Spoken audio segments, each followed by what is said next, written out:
Hi, my Teaserking family. Sorry, I don't know what's going on. I'm getting blown up on my internet, but we'll try it again. Anyway, I'll keep the first one up. I did go through a little bit of what's going on, but let's go through baseball again. My apologies, but there's really nothing I can do. So, our first pick, Toronto on a 10-game winning streak. Toronto, we like them under 8.5. The pitchers are too strong. Lauer, 2.65. Adrian Hauser, 4 of the 1.60 ERA. We got to bet it under, even though Toronto's on the 10-game winning streak. We're ignoring the Dodgers, Milwaukee. And now we're at Philly and Frisco. We got Philly minus 130 and 8. We got Jesus Lazario, 7-5 with a 4.44. Justin Verlander, 0-6 with the 4.84. And he looks like he's toast. I'm sorry, I keep trying to bet him under, and he just isn't the same. They're at home. I'm going to go over on this game. He's not pitching well. Philly over 8. We'll go 2 units. Philly's not hitting great. Well, they played 4-3 yesterday. The Niners don't hit too much. Lazario with a 4.44 and a 4.84. They should hit Verlander pretty good. As I was saying, I don't understand the managers pulling their best pitchers in the 6th or 7th inning makes no sense. Oh, he pitched 100 pitches. Why is that the magic number? Well, analytics. Like, you can't pitch 3 times through the lineup. It's such bullshit. They'll show a stat, and this guy's got a high OPS against the 3rd time through the lineup. Well, how many times do they go through the lineup? Once, twice? So you're skewing the stats if you're saying that. All right, I got to go a little after 11. I got a haircut today. I'm on a fast. I am now at 63 hours, and been drinking a lot though. I got my coffee and my water.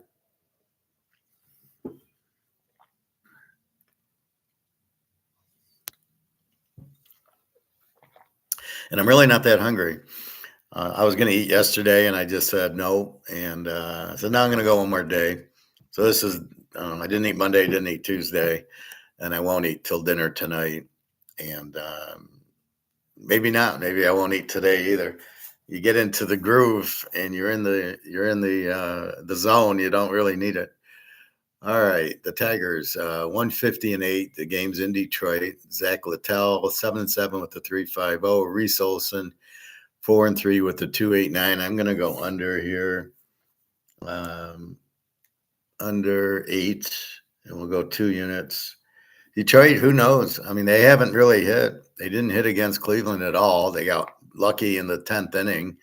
They brought in a guy who pitched the ball right down the middle, and it was T-ball. And again, yesterday they didn't hit. So, I don't know. Considering they're stealing signs, you think they would hit every game, but apparently the other teams know they're stealing the signs, so they double sign them. Seattle and the Yankees. Yankees minus 169.5. They've come alive. DJ LeMahieu starting to hit. Judge is starting to hit again. Goldsmith, and there's one other guy who's pretty good. He's starting. So they got 4 hitters now. Logan Evans for Seattle, 3-2 at the 2.96. Cam Schittler is the pitcher. 0-0 with the 0. I'm gonna just ignore that game. Logan Evans with the 2.96 ERA. I can't bet the game over. And I can't bet the Yankees. I can't bet Seattle because who knows who Cam Schittler is. The Mets in Baltimore, we did win with the Mets yesterday. It took 10 innings, but we did get the win. The Mets minus 150 and 10. David Peterson, 6-4 with the 3.18 against Tomoyaka Sugana, 6-5 with the 4.44. I'm going to pass this game. Baltimore played them tough. It's at Baltimore, so I thought the Mets would have won easier yesterday. Miami, Cincinnati. Miami won 12-2 yesterday. Cincinnati 145, 8.5 in Cincinnati. Sandy Alcantara He was pretty good a year or two ago, but this year he sucks. 4-8 with the 701. Andrew Abbott, 7-1 with the 215. This is our lock of the day. Cincinnati, 3 units. We'll go 3 units with Cincinnati. Andrew Abbott, 7-1 with a 215. Alcantara with the 701. It's the perfect crime. So we're gonna go Cincinnati. Colorado, Boston. Boston beat the hell out of them yesterday. Colorado on the road sucks, but it is Fenway. Boston minus 309. Antonio Senzalta, 3-12 with a 6.57. But all the Colorado pitchers suck. Against Lucas Giolani, 5-1 with the 3.66. This 300 makes no sense. Colorado did get to 21 wins. They're 21-7. So just by that, Boston should win the game. But I don't know enough about this pitcher. 5-1's good, but the 3.66, Colorado can't hit. I don't know what to do with it. So I'm gonna stay away. Maybe Boston there. The Cubs and the Vikings, the Bears and the Vikings, the NFC Central. The Bears minus 105, 9.5, even though it's in Minnesota. Kate Horton, 3-2 with the 4.15 against David Fiesta, 2-3, 5.48 for the Vikings. This looks like an over game here. 9.5, both pitcher, both teams hit. Yeah, we can go over here. We'll go mini over 9.5, but we'll just go 2 units. It's a little bit much. Again, I'm getting stuck in the pitchers. 5.48 and a 4.15 going, oh, they should hit them, and they're good hitting teams, so we'll see. Pitt at KC, we've been playing Pitt under and winning under a lot with them. KC minus 198.5. Bailey Falter, 6-4 with the 3.69 is pretty good. Chris Bubik, 7-6 with the 2.36, but he never pitches like he's got a 2.36. He's always given up 3-4 runs. I'm going to go under here, Pitt, just because Pitt can hit. I like Pitt unders a lot. We'll go 2 units on that. Bubik shouldn't give up a lot. And the Steelers can hit, but Falter's good. KC, they don't have many. Well, they're decent hitting, but not great. Washington, St. Louis, the AFC West game. No, AFC East or NFC East. St. Louis 130-7.5. Mackenzie Gore. I can't believe this guy's an all-star. 3-8 with the 3.11. This guy's an all-star. Andre Palentine 5-4 with the 4.10. I'm going to let this go. Cleveland, Houston. Cleveland finally scored runs, and they did it on Josh Hainer in the 10th inning. So Houston minus 140.8. Slade Ciccone from the Mafia 3-4 with the 3.56. Brandon Walter 1-1 with the 4.15. I got to let this go. I can't go over on Cleveland. They can't hit. They got one hitter. Texas and the California. Texas 120-9. Kumar Rocker 3-4 with the 5.80. Kyle Hendricks 5-6 with the 4.68. Should be an over. Who knows what Texas is going to do? California, Texas has 2 hitters, and California's got 1. I can't bet this over 9, even though the pitchers suck, because they don't have any hitters. They got minor league hitters. Arizona at San Diego. San Diego 140-8. Brandon Pfaadt 8-6 with the 5.42. Dylan Cease 3-8 with the 4.62. Who's not pitching that good like he did last year. I don't want to fuck with Dylan Cease and go over, so I'm going to lay away, but this should be a high-scoring game. And then Atlanta and Oakland at Softball City in Oakland. Atlanta's 118, 10.5, which because it's it's like Tampa, you're playing in minor league parks that are very small. They're not 340, they're like 300. Like I say, it's Softball City, the fence was 300. Atlanta, Oakland, Bryce Elder 2-6 with the 5.92, a real pig. Mick Spence 2-4 with the 4.06, another pig. I can see this going over. Well, let's go over just for the hell of it. Oakland over 10.5. We'll go 2 units. We probably played a little too much, but I don't care. 2, 4, 6, 7. We got Toronto under 8.5, 3 units because they're on a 10-game winning streak. Should play Toronto, but I'm going to play it under because the other pitcher is really good. Philly over 8, 2 units. Tampa Bay under 8, 2 units. Cincinnati, 3 units. They got their ace going. Minnesota over 9.5, 2 units. Pitt under 8.5, 2 units. And Oakland over 10.5, 2 units.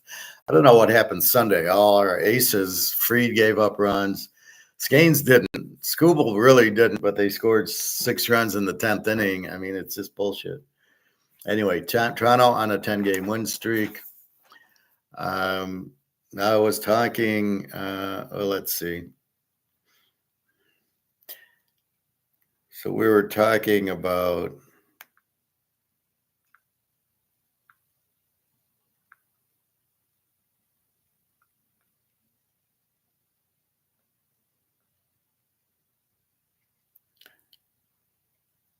we're talking about shit like this, no dollar payments.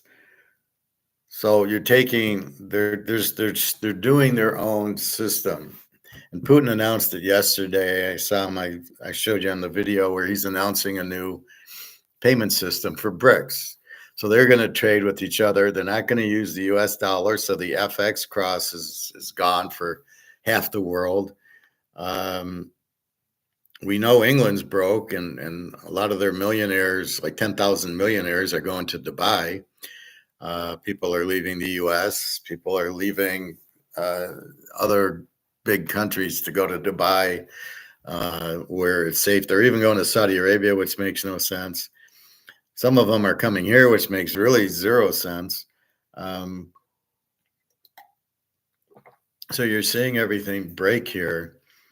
I really don't think there's a lot of time left. The wars are very expensive. You cannot, you can't spend your way out of a recession, as the CIA thinks, with a war. Oh, people will buy our military, and that'll give us income, and that'll get us out of the recession. The wars cost too much. I mean, because you're, maybe you can sell some of your weapons. That's what happened in World War II. We sold a lot to England, who paid us in gold, but that's not happening now. England doesn't have any gold. And I doubt Ukraine's paying us in gold. And I doubt NATO is paying us in gold, because none of them have gold. It's all China, Russia, Saudi Arabia. So you cannot, wars are very, very expensive, right? You got the weapons, you got new tanks, new planes, new missiles that need a lot of silver. You got men, you got to feed them. You need gasoline for the tanks and the planes. And so you got to build a lot of stuff that's expensive, and you get no revenue in it unless you're Hitler going in to go directly to the central bank to steal the gold, which was what Hitler's plan was. There's no, you're not getting, Ukraine's not giving any money. Oh wait, we can fix the Ukraine. And you see what BlackRock just screwed Ukraine, because BlackRock made a deal with them that apparently deals with BlackRock don't mean anything, that they would repair the country after the war. They would build it back up. And now BlackRock's leaving, going, yeah, we're not going to do that deal. So again, all the defense contractors were Ukraine. I don't know what that was about. Pretty ridiculous. I mean, they really should ban the defense contractors. They should certainly ban them from wars. It's like Sherlock Holmes too, where Moriarty had all this background of weapons, and he caused the war to sell weapons to both sides. And countries are not able to create their own weapons and build them on their own. Do they have to go to other places? I mean, it seems really strange. So wars do not get you out of recession. So obviously we're in a recession if we're creating two wars. As I said, the second war with Iran's about the oil. They don't want to sell the oil to China, so they're trying to block Iran. But China and Russia are on Iran's side. So do you really want to fight China and Russia? Well, China's got no military, so you don't care about them, but Russia does. And you don't fuck with Putin. So keep an eye on that. Talking to Daria, sometimes she said they block the internet in Russia. So when I don't hear from her for a day or two, she say they're blocking the internet. She has no reason to lie to me about that, so I believe that. Um, so I know they kind of censor it. I showed her about the 500 drones and missiles that hit Kiev, and she said I haven't heard that. So I sent her the YouTube that shows it. So they are being censored a lot in Russia. Anyway, so that's what's happening. You've got BRICS coming out with their own currency. Putin announced it. Didn't say it was gold back, but we all know it's gold back. But he doesn't want to really piss off the U.S. He just wants to let the U.S. screw themselves as we're doing. And then it'll just, oh, yeah, by the way, the currency is gold back. I mean, it's the only thing that can work. So he did announce. So that was a good thing. I think the summit's over in Brazil. Putin's not attending. Putin attended. He just did a Teams meeting or a Zoom. It's like me. You're attending my class, or I'm attending your class. I'm just doing it from here. That's what Putin did. He did it from Russia. He still attended. So. I don't know what everybody's bitching. BRICS is very strong, very solid. They're dealing with each other. And they're basically, you can't tariff if they don't use your dollars. And that's what's happening. So Trump with the tariffs, I don't know what he's trying to do. But Putin, everybody in BRICS is saying, fine, you can tariff all you want. We're not going to play. Because we're not going to trade with you because you don't sell anything anyway. What is it that we sell? Oh, Larry Fink and BlackRock goes over there and tries to get you in equities. We certainly don't have gold to sell, and they take advantage of the comex cheap price. I see gold got hit a little bit.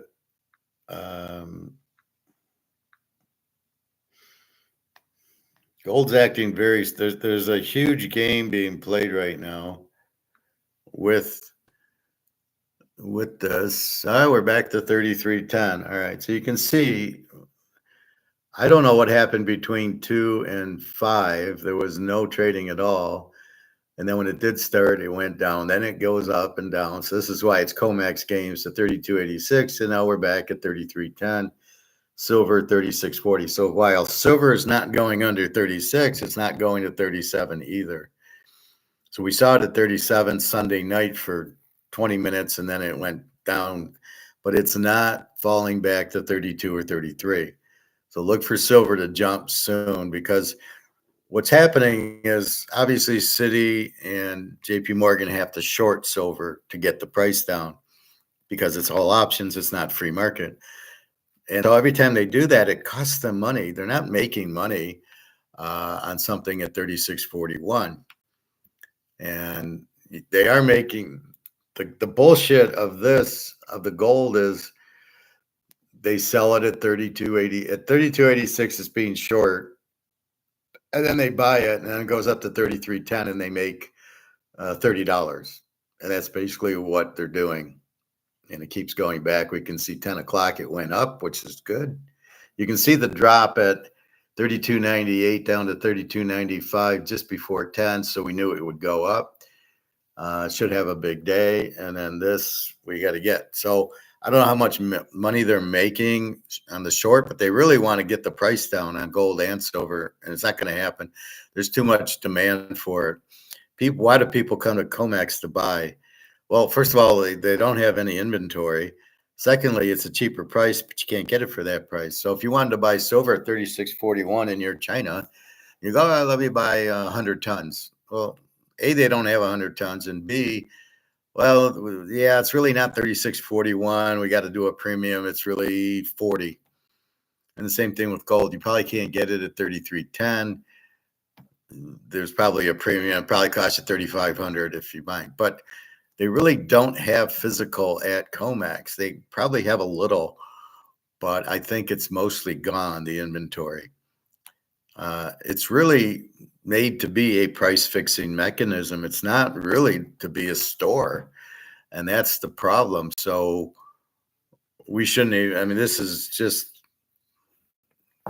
a game. This isn't real. Silver 36.41 is just an arbitrary number based on contracts, based on Eddie Murphy and the orange juice going, oh, it's 142, we'll sell it. Okay, it's down to 40, we'll buy it. I mean, hey, why, if we analyze that movie, why was it going down? Why did it go up in the beginning? Just because the Duke and Duke trader was buying the orange juice? Shouldn't have went up, maybe a little bit from 102 to 105.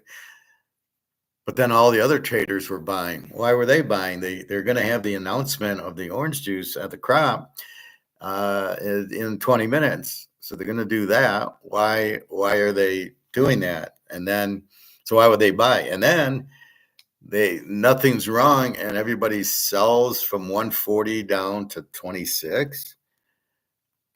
Why are they all selling then? The whole movie made no sense. So they sold it at 142 and bought it at basically like 40, and it went down to 26, Eddie Murphy. And it had no reason to go up because you're waiting for the crop report, and the crop report said everything's fine. You had no reason to go down. So again, this is all real bullshit. This the bricks or the Comex. So we're hoping and waiting for it to die so we can get a real gold and silver physical price. This is what, like Mark McGuire's guy on Friday didn't understand. He thinks he doesn't get it's price fixed. He doesn't get it's controlled by options, not the free market. So I doubt he knows what a free market is. And so, it'll be stair stop. It's not going to go 38 to, to 50 to 100. Well, it certainly will if it's free market, because people will discover that they need gold. And so the demand is there to create the higher price, and the supply is not there. People don't have gold and silver. It's bought up. I don't buy that there's just a ton of silver sitting around, or 10 tons of gold just sitting at Comex. That's not happening. So that will go away.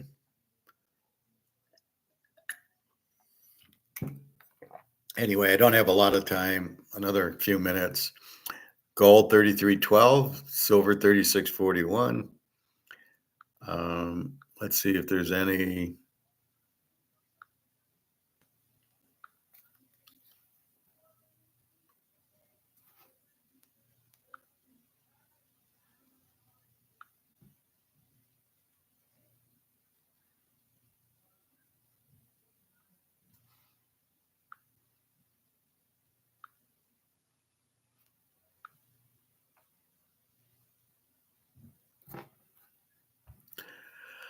So China freezes all U.S. investments, $1 trillion gone.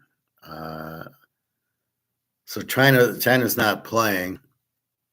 So it's a lot of China and the U.S. and the U.S. is threatening, Trump's threatening, and China's saying go fuck off, as they should. So Trump needs to change his game. It's like Trump trying to throw a curveball, and they keep hitting it. And instead of going to the fastball, he keeps throwing the curveball in these tariffs.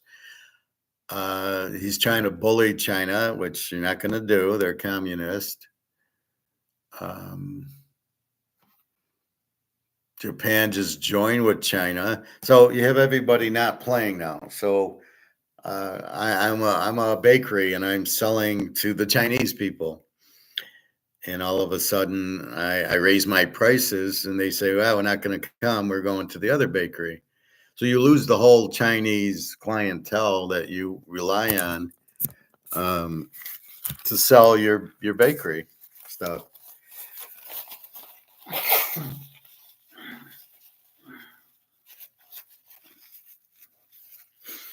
And that's what's happening. So they're not selling us our goods. They're not so they're selling all the treasuries, which we need, which creates heavy inflation because there's more money that's printed coming back. So with too much money, the value of the money goes down. And again, this is the problem. People keep thinking inflation's 2%, 3%. And you just shake your head going, what are you talking about? I don't know why people think you measure inflation year over year. Where did that come from? It's not accurate, but where did it come from? And why do you measure prices? It's got nothing to do with prices. It's printing the money makes the dollar lose its value, which means it takes more dollars to buy things. So that's not prices going up. It's you need more money to buy because your money is worthless. How do you dictate that the prices? Because not all prices can go up. Like I say with with the Camry, they raised it to 35,000. The guy says you couldn't sell. I says because there's no market at 35,000. I bought mine at 24. That's the price. 24, 25. That's what you got to sell it at. You can't go to 35 and think people are going to just, oh, I need a Camry so bad. People look for substitute goods and people look for competition. That's what we do. That's the smart way to do it. I went to the grocery store over the 4th and I wanted a steak and it was like $18 for the New York strip. And I said, fuck off. So I got some grass-fed hamburger. What do I care? Meat's meat. And that was it. And you just substitute, or you get a nice big piece of salmon that's maybe $13, $14, or you get chicken, which is now like, it used to be like $2.99 for breasts. They're now like $4.99. And you're thinking, oh shit, that really, see, when you compare it to the $2.99, you're like, shit. But when you compare it to the steak that went up to $18, you go, oh, chicken's just $4.99. You can rationalize paying $4.99, even though it was $2.99, versus the steak that's $17, So you can do that, but that's the point. You can substitute, and that's what China and BRICS are doing. They're not selling to the U.S. because they don't like to be bullied. They don't like to be sanctioned. They don't like these tariffs. I mean, is Trump doing this on purpose, or is he this stupid? We'll have tariffs. Now, the big beautiful bill, I think, is okay. It's not adding cost. People think it's adding cost because they figure a savings in taxes, right? We won't tax waitresses and we won't tax overtime and we won't tax Social Security. So they think, well, where are you going to get the money for that? You don't need the money. By not taxing people, you either save or you put your money in the economy. And that's where you get the $4 trillion, whatever the bullshit number is. That's where it comes from. It's the people keep their money and then contribute to the economy, and the economy grows far more from tax cuts than it's not a zero sum game. Well, if I don't tax you, I got to come up the money somewhere else. No, if you don't tax me, that's what Reagan did in the 80s, right? He cut taxes and the economy boomed because we control the economy better than the government does, as I say, because the government buys a lot of shit. They don't compete and they don't produce income or revenue. So this is the problem with the government. It's too big now. So we got to keep printing to do that. But by stimulating the economy, you might get more money in taxes to offset. So you're really not, that's not a tax cut. I mean, that's not added to the deficit that you gave tax cuts to people with tips and overtime and Social Security. That's not adding to your deficit. What you need to do is cut your deficit, stop spending, right? And the people with the more money from the less tax will put it into the economy and it'll grow. Anyway, we saw investors investors flee to China. So people are starting to take their money out of the stock market, which is going to crash it. Let's see what the stock market's at. I really don't give a shit about. We're 33.10, 36.43, gold and silver. Let's see where we're at with the stock market. Somehow it's up $91 to 44,003. This is bullshit. It's not real.